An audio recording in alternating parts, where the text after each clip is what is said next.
The larger context of our studies is the leading causes of the American Revolution, how these colonial Americans here under the British Empire, how they consider themselves British citizens, but then they are very much evolving into an identity that is different from those people across their British counterparts across the Atlantic. And there are a lot of factors that are weighing in on that. And we're going to look at the economy of the North, this commercial economy of the northern colonies. And remember that one of the major causes of the American Revolution, this independence movement, is the belief that they can economically thrive independently outside of the British Empire. So let's take a look at that.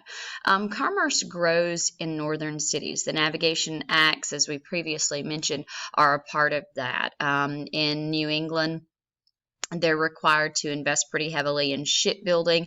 And then you have these harbors in places like Philadelphia, New York City, really deep harbors that allow for extreme commerce and trading, ships coming in from all over the British Empire into these port cities, and then some ships that are coming in that are from outside of the British Empire, because remember that smuggling through these years of sorry to neglect, though smuggling is a common occurrence, trading with whichever country or nation or merchant it benefits these American-based merchants.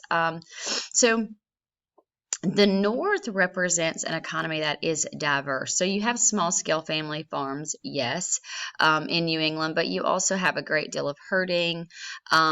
You also have, when I say herding, I mean like raising livestock and exporting livestock.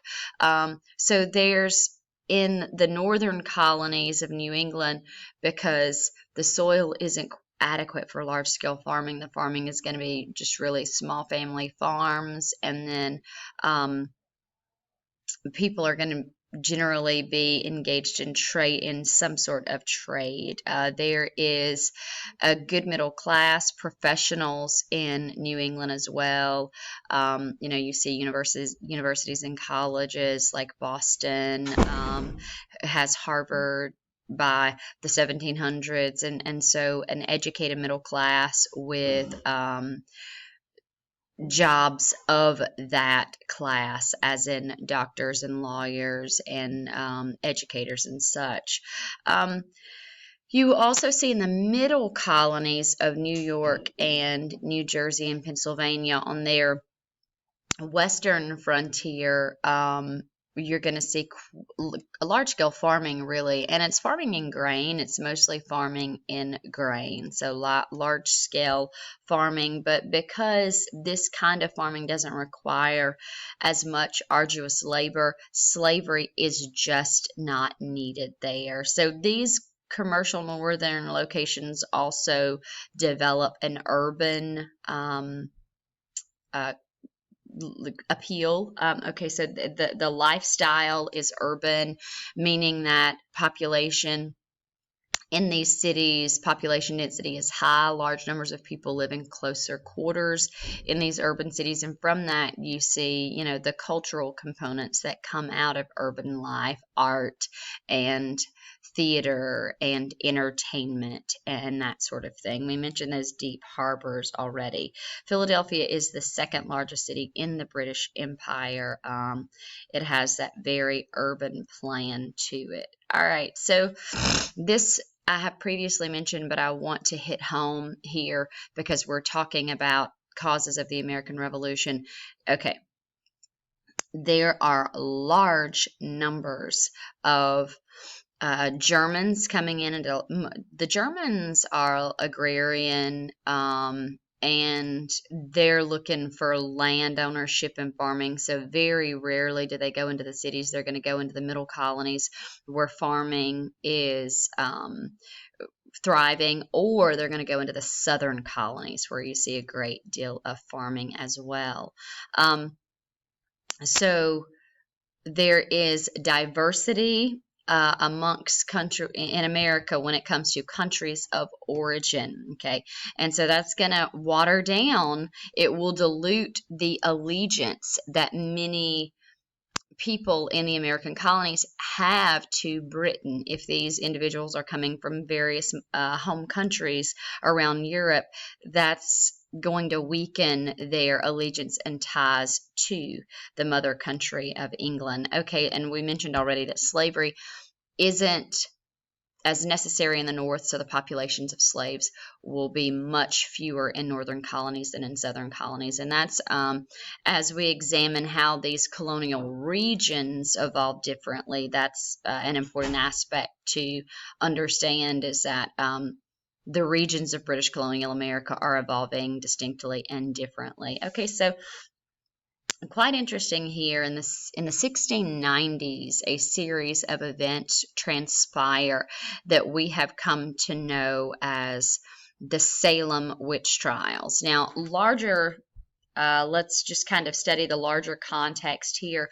We're talking about an age when Indian attack is always imminent. There's a constant fear of native attack. You've had a series of native Indian wars in the North, the Pequot Wars, Metacomet or King Philip's War.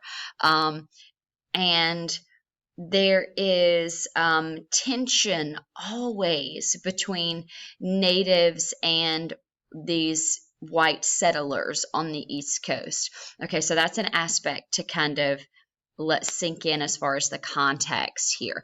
Okay, and then we're talking about a hyper religious community, a community that has been established on religious principles, but it's also a community that holds unity and togetherness as a quality that is significant and important. And so because of that, they see themselves responsible for the actions of one another. And they fear that the actions of other people might cause punishments on the entire community, that city on a hill kind of mentality. Okay, well, within that context of a community of people that are really homogenous, like cookie cutter, everybody kind of looks the same, within that context of a fear of imminent Native American attack, the fear of God punishing the community because of the actions of other people.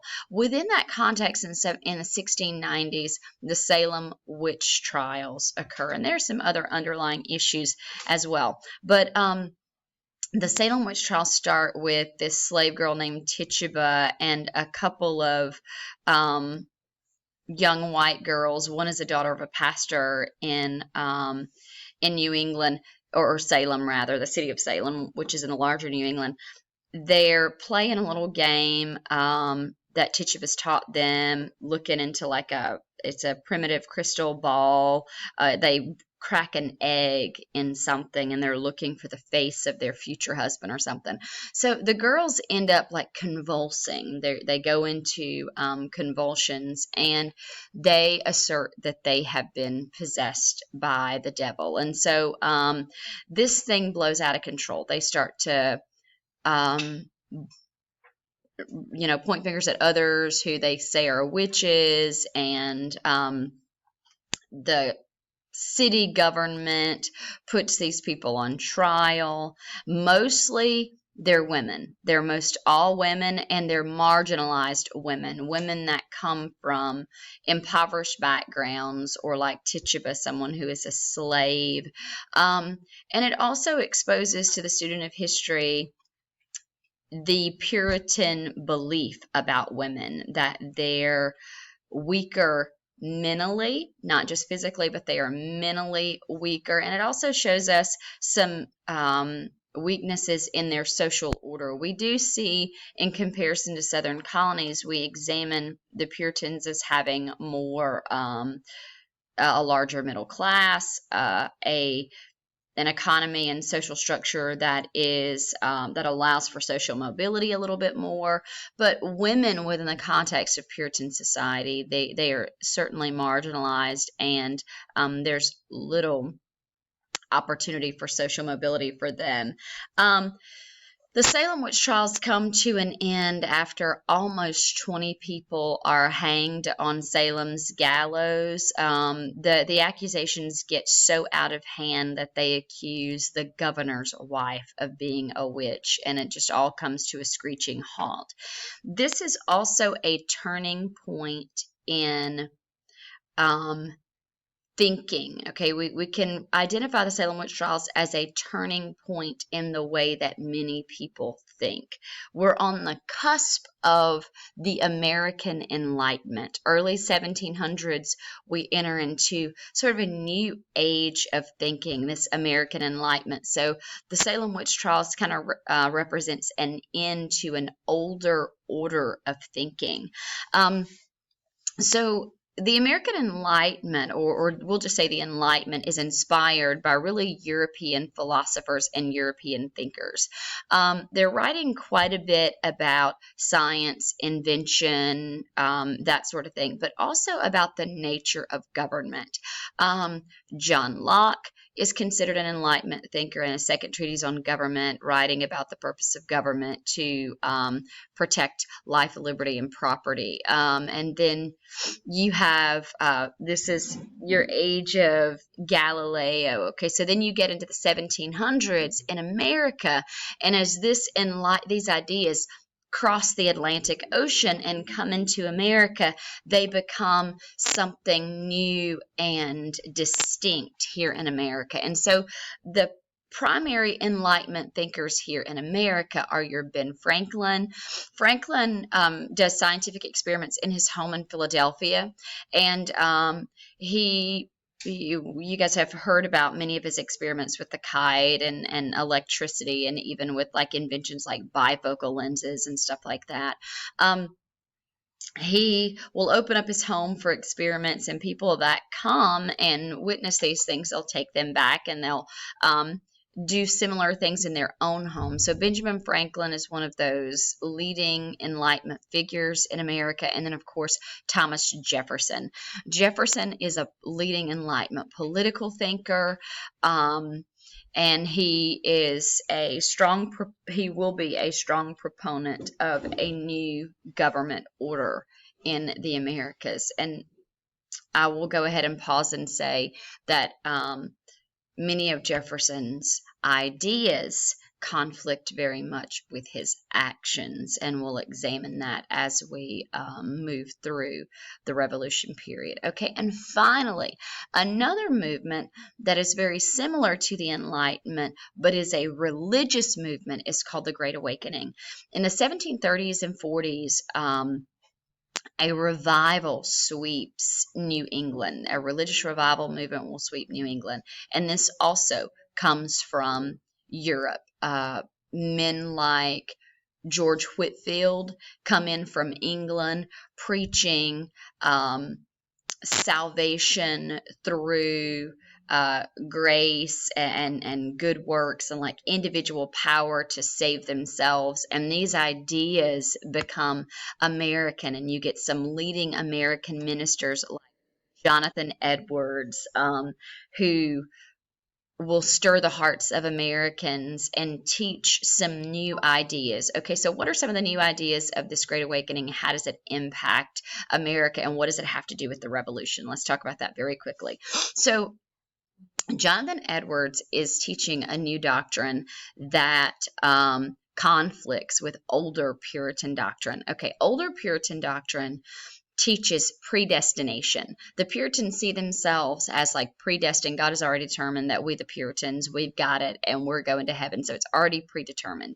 That was an older Puritan doctrine. Jonathan Edwards preaches something new. He says that many of you in his Sinners in Sinners in the Hands of an Angry God sermon. He's speaking to an audience of Puritans. He's like, many of you are sitting here and you think that you're saved, but you're not. You're just like one breath away from falling into the pit of hell. So what he preaches is you must undergo a conversion experience. He preaches that we're born sinful, and that you're not just born saved, you're born sinful, and you must undergo a conversion